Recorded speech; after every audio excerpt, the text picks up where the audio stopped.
tuluyang pag-alis kay Sed Domingo sa Creamline Cool Smashers at posibleng paglipat po nito sa Choco Mucho Flying Titans ay pinag-uusapan na nga po ngayon.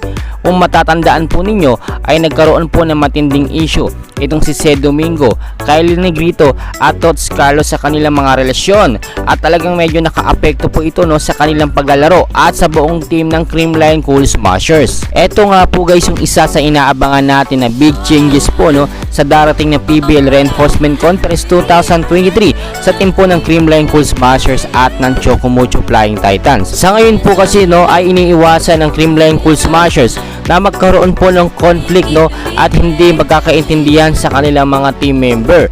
Kaya naman po guys posible po talagang ilipat itong si Sed Domingo sa Choco Mucho Flying Titans kasi nga naman po sister company nila ito at isa lang ang mahawak sa kanila at ang Ribisco Company.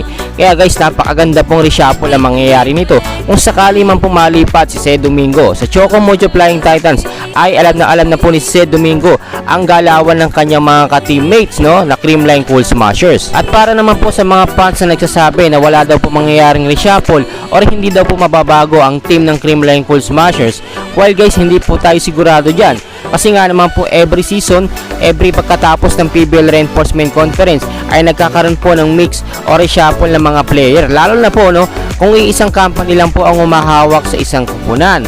Kaya naman po guys sa mag-sister company na Choco Mucho Flying Titans at Creamline Cool Smashers ay napaka-posible na mabago-bago ang kanilang mga player.